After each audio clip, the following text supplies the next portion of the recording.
ఓం శ్రీ పరబ్రహ్మ పరమాత్మనే నమః. 50వ సర్గము అయోధ్యాకాండము. దీశాలి అయిన శ్రీరాముడు విశాలములై మనోహరములైన కోశల దేశపు పొలిమేరలకు చేరి అయోధ్య వైపునకు మరలి నమస్కరించచూ ఇట్లు నుడివెను. అయోధ్య నగరం వైపు తిరిగి ఈ విధంగా చెబుతూ ఉన్నాడంట.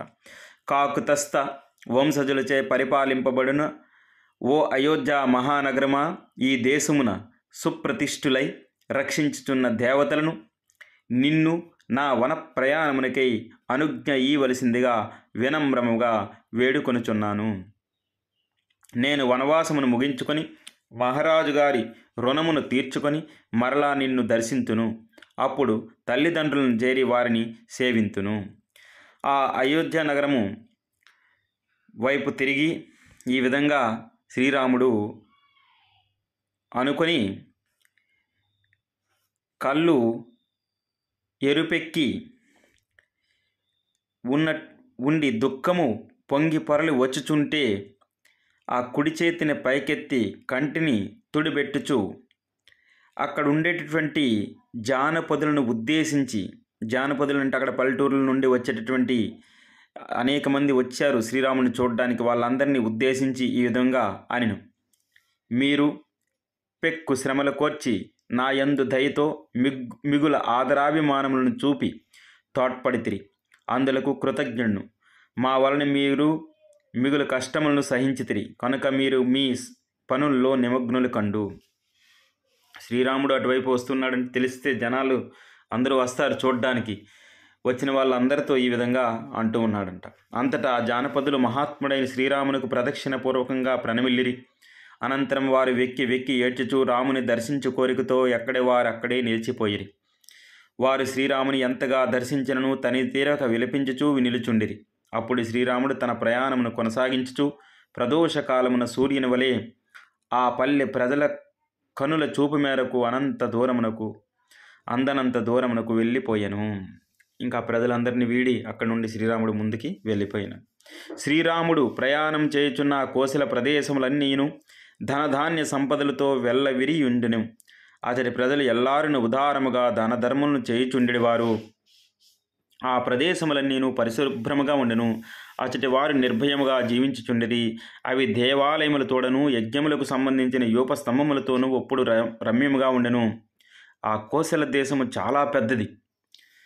ఇక్కడ అయోధ్య నగరం నుండి అటు గంగా నది తీరం వరకు ఇది అంతా కూడా కోశల నగరమే. అందువల్ల శ్రీరాముడు వెళ్తూ ఉంటే అక్కడ ఉండేటువంటి ప్రజల యొక్క జీవన విధానము అంతటిని కూడా ఇక్కడ వాల్మీకి మహర్షి తెలియజేస్తూ ఉన్నారు.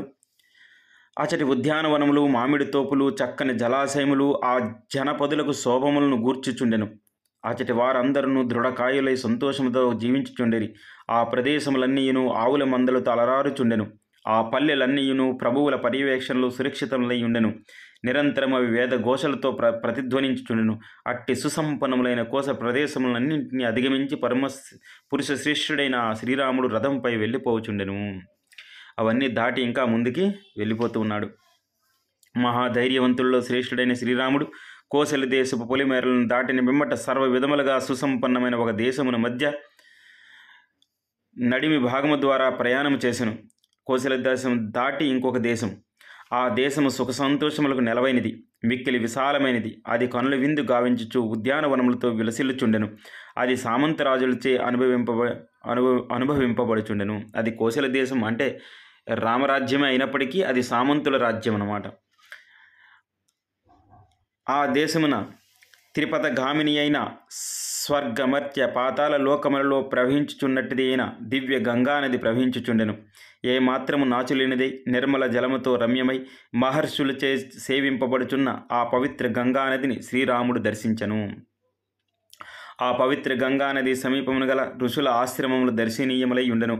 అచ్చటచ్చట ఆ నదీ తీరమున గల స్నాన ఘట్టములలో అప్సరసులు అప్పుడప్పుడు సంతోషంతో జలక్రీడలు సలుపుచుందరు. దేవతలు, దానవులు, గంధర్వులు, కిన్నరులు, వివిధ గంధర్వ జాతులకు చెందిన స్త్రీలు మొదలగు వారు తమకు అనుకూల రీతిలో నిర్మల గంగాజలంలో స్నానపానములు నచ్చుచు విహరించుచుందరు. వారి విహారము వలన ఆ నదీ తీరములు శోభలు ఇనుమడించుచుండెను. అందుకే గంగానది తీరము దర్శనీయ స్థలము, అందులో స్నానం చేసిన పుణ్యములు కలుగును అని అనడానికి కారణం ఏంటంటే, గంగా నదిలోకి దేవతలు కూడా వచ్చి ఎప్పుడైనా సరే వచ్చి అక్కడ స్నాన సంధ్యాదులు చేస్తూ ఉంటారు. వాళ్ళు ఆహ్లాదకరమైనటువంటి వాతావరణాన్ని అక్కడ అనుభవిస్తూ ఉంటారు అని ఇక్కడ చెప్పడం జరిగింది. జగత్ ప్రసిద్ధమైన ఆ నదీ తీరముల యందు దేవతలు వివరించుటకు అనువుగా చక్కని క్రీడా పర్వతములు, రమ్యములైన ఉద్యానవనములు అసంఖ్యాకముగా అలరాలుచుండును. దేవతలు రావడానికి అక్కడ క్రీడా పర్వతములు అలాగే ఉద్యానవనములు అన్నీ ఉన్నాయి. ఆ నది దివ్య పద్మములతో విలసిల్లుచు దేవతల కొరకై ఆకాశమున ప్రవహించి ఆకాశగంగగా వాసించింది.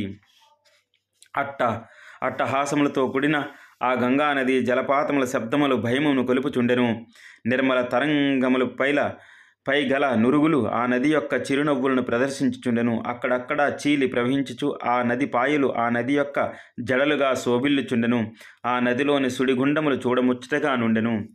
ఆ నది కొన్ని చోట్ల స్థిమితముగాను గంభీరముగాను, కొన్ని తావుల ఉవ్వెత్తు రంగములతో వేగముగాను ప్రవహించుచుండెను. కొన్ని ప్రదేశముల యందు ఆ నది తరంగ ధ్వనులు మృదంగ నాదములను తలింపజేయుచుండెను. కొన్ని చోట్ల ఆ నది పిడుగుల పడినట్లు భయంకరమైన ధ్వనులు కావించుచుండెను. ఆ నది ప్రవహించు రీతిని ఇక్కడ వాల్మీకి మహర్షి వివరిస్తూ ఉన్నారు. కొన్ని చోట్ల ఆ నది తీరమునందు గల ఘట్టములలో దేవతలు మునకలు వేయుచుండిరి. కొన్ని ప్రదేశములు నల్ల కలువులతో శోభిల్లుచుండెను. ఆ నదీ తీరములు విశాలమైన మెత్తని ఇసుక తిన్నెలతో విలసిల్లుచుండెను.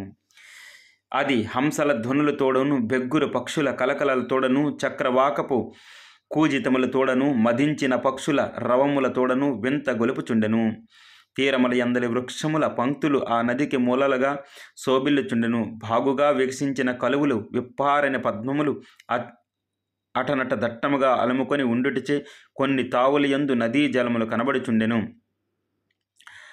కొన్ని చోట్ల ఆ నది తెల్ల కలువులతోడను, ఎర్ర ధామరలతోడను, మొగ్గలతోడను మనోహరంగా నుండెను. కొన్ని తావులు ఉప్పాడలతో నిండియుండెను. మరికొన్ని ప్రదేశములు మల్లెత్తిన మగువు వలె మంద గమనము గలవై ఉండెను. ఆ నది మాలిన్య రహితమై మనుల వలె స్వచ్ఛమైన నిర్మలమైన జలములతో దర్శనీయముగా నుండెను. ఆ నది ప్రవహించడం ఆ నదికి రెండు వైపులా చెట్లు, అలాగే నదిలో కలువ పువ్వులు, తర్వాత అనేకమైన రకరకాలైన పక్షులు, ఆ తర్వాత ఇసుక తెన్నెలు, ఈ విధంగా చాలా సుందరమైన మనోహరమైన ఆ నదిని దాటుకుంటూ శ్రీరాముడు ముందుకు నడుస్తూ ఉన్నాడు. బండి నడుస్తూ ఉంది. దిగ్గజములు, మదించిన అడవి ఏనుగులు, దేవతలకు వాహనములైన గజరాజులు ఆ గంగాజలములో దిగి మాటమాటికి గీంకారములు సలుపుచుండుటచే అచటి వనములన్నీను ప్రతిధ్వనించుచుండెను. పల్లవములు, ఫలపుష్పములు, వృక్షములతోడను, పొదలతోడను, పక్షులతోడను విడసిల్లుచున్న తీరములు గల ఆ గంగానది ప్రయత్నపూర్వకంగా చక్కని ఆభరణములు అలంకరించుకొని ఉన్న అతివి వలె అలలారుచుండెను. ఆ నది ఇన్ని రకాలుగా ఉండేటటువంటి ఆ శోభలను ఒక అందమైన వనిత ఆభరణములు అలంకరించుకుని ఉన్న అందమైన వనిత వలె ఎంతో అందముగా కనిపిస్తూ ఉన్నది అని ఇక్కడ చెబుతూ ఉన్నాడు. అంటే నదిని ఇక్కడ వర్ణిస్తూ ఉన్నాడు. ఆ నది పాదములు గల జల జంతువులతోడను, మొసళ్ళతోడను, సర్పములతోడను గూడి ఉండెను. విష్ణు పాదము నుండి అవతరించుడిచే అది పవిత్రమైనది. అంతేగాక తన జలములలో స్నానమునర్చి వారి పాపములనది కడిగివేయును. సగర వంశజుడైన భగీరథుని తపో మహిమచే ఆ గంగ పరమశివుని జటాజూటము నుండి భూమికి చేరి లోక పావని అయినది. సముద్రుని మహిషి అయిన ఆ గంగానది యందు బెగ్గురు పక్షులు, క్రౌంచ పక్షులు కలవరములు చేయుచూ తిరుగాడుచుండెను. మహాబాహువైన శ్రీరాముడు గంగానది తీరమునకు చేరును. ఆ నదీ తీరమునే శృంగి బేరిపురము గలదు. శృంగి బేరిపురం అనేటువంటి ఒక పట్టణము ఆ నది ఒడ్డున కలదు. ఆ నది తీరము వెంట నడుస్తూ ఆయన అక్కడికి